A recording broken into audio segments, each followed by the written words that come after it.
મારા બધા જ મિત્રોને જય માતાજી મારા વાલાઓ. આજે એક ભાઈબંધ અમારો હેરાન થઈ ગયો અને એ આપણો ડ્રાઈવર મિત્રો કઈ જગ્યાએ દિલ્હી મુંબઈ એક્સપ્રેસ હાઈવે ઉપર. હવે એને એવું થયું કે ભાઈ એનો પિન તૂટી ગઈ હે પટ્ટાની. તો મારી પર ફોન આવ્યો તો એનો કે આમ થયું રાજુભાઈ. એટલે મેં એક સલાહ આપી. મેં કીધું એક કામ કરો, ટાયરુને ને પટ્ટાને ને મેન પટ્ટાને કંઈ માર ના પડે એના માટે એક કામ કરો. આપણે તમને અહીંયા નંબર દેખાતા હે 1033 નેશનલ હાઈવે છે દિલ્હી મુંબઈ. 1033 ઉપર તમે કોલ કરો એટલે એની ગાડી આવી જ જાય. એ પછી કાયદેસર એ માણા બિચારો 3 કલાક સુધી વાઇટ જોઈ.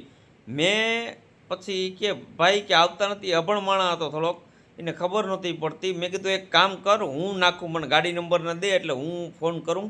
મેં એ હિન્દીમાં એની યાર વાત કરી, મારી પાસે રેકોર્ડિંગ જ છે. એ રેકોર્ડિંગ આપણે મૂકવું નથી, ભાઈની વેદના તમે સાંભળી લ્યો. મેં ને એમ ત્યાં સુધીનું કીધું. એના ભેગો જે ડ્રાઈવર હતો ને, ડ્રાઈવર હોશિયાર હતો. એણે કંઈક દેશી જુગાડ કર્યો, પટો બટો બાંધી અને પછી એણે આપણે શું કહેવાય કે કિમ ચોકડી, આપણે જે એક્ઝિટ પોઈન્ટ હોય ને, વાસદથી ચડ્યા હોય ને આપણે કિમ ઉતરીને પછી ત્યાંથી પાછો એક્સપ્રેસ ચડાવી લઈએ મહારાષ્ટ્રમાં જવું હોય તો. હવે એ ત્યાં સુધી એણે બધી ટ્રાય કરી લીધી. કિમ એક્ઝિટ પોઈન્ટ આગળ મેં કીધું હવે ત્યાં ગાડી સ્ટોપ કરી દેજે, કારણ કે તમે જે ડ્રાઈવર ભરવું હોય એ બધા જાણતા જાય કે નીચે ઉતરે એટલે પટ્ટો આપણો પિન તૂટેલો હોય એટલે કેટલો માર પડવાનો. એક તો લોડિંગ ગાડી હોય, પોતે માલિક જ હતો, એના ભાઈ નામની ગાડી હતી, પણ છતાંય આ વસ્તુ બની. મેં કીધું ત્યાં સ્ટોપ કરી અને આ નંબરમાં ફોન કર 1033માં, એટલે તરત જ આવી જશે. અને 3 કલાક સુધી આવ્યા નથી.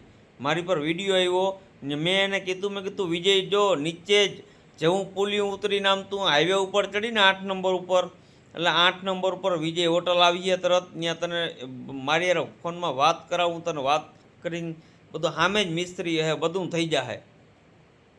અને ઓલા લોકો 3 કલાક સુધી આવ્યા નહીં. તો વિજય ગડકરી સાહેબને એક વિનંતી કરવાની છે, જેટલો બને એટલો આ વિડીયો ફોરવર્ડ કરજો, બધાને તમે મોકલજો, બધા ડ્રાઈવરોને મોકલજો. કોઈ તમારું ગ્રુપ ડ્રાઈવરોને હાલતું હોય તો એને મોકલજો કે તમે વાસદથી ચડો ને કિમ સુધીમાં, બીજે ક્યાંયની આપણે કંઈ ખ્યાલ નથી, પણ વાસદથી લઈને કિમ સુધીમાં કોઈ સેવા મળતી નથી. આ હું ડ્રાઈવર ભાઈનો આગળ વિડીયો તમને આગળ મોકલું છું. એ ભાઈએ મને પછી વિડીયો મોકલ્યો હતો અને મેં જ્યાં ચીંધું હતું ને ત્યાં એની વિડીયો મને બનાવીને મોકલો છે. ને મેં જ્યાં ચીંધું ત્યાંથી સામાન્ય લેવા એની ગાડું ચાલુ થઈ ગયું ગાડું એનું, અને એ ભાઈ અટાણે મહારાષ્ટ્રમાં પૂગી ગયા છે. પણ આપણે એની વેદના જાણી લઈએ. જય માતાજી ભાઈ. મિત્રો જય હિન્દ. મારું નામ રજનીકાંત. હું અત્યારે છું દિલ્હી મુંબઈ એક્સપ્રેસ વે ઉપર, જે સુરત એક્ઝિટ થાય છે ને, કિમ એક્ઝિટ ઉપર છું અત્યારે. તમે જોઈ શકો છો મારી પાછળ એનું બોર્ડ લાગેલું છે. અને હું અત્યારે અહીંયા, મારી ગાડી છે એ ફેલ થઈ ગઈ છે. એની સેન્ટર બેરિંગની જે ઘોડી આવે ને, એ ઘોડી તૂટી ગઈ છે. એ મારા હાથમાં છે, તમે જોઈ લો. આ છે ઘોડી તૂટી ગઈ છે. અમે આ લોકોને 1033 નંબર ઉપર અમે ફોન કર્યો છો. અમે 3 કલાક થઈ ગયા, 2.5 થી 3 કલાક થઈ ગયા એ લોકોને ફોન કર્યો છો, પણ આ લોકો હજી કોઈ આવ્યા નથી અહીંયા. બરાબર, આ હેલ્પલાઇન નંબર રોડ ઉપર આપી દે છે, ખાલી એમને એમ આપી દે છે. આ લોકો કોઈ હજી અહીંયા આવ્યા નથી.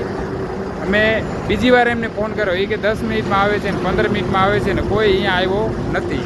બરાબર, એટલે આ ખાલી નંબર એમને એમ આપેલા છે, કોઈ અહીંયા આવતા નથી. બરાબર, આ જોઈ લો તમે. આ ગાડી છે આપણી, હા લોડિંગ ગાડી છે.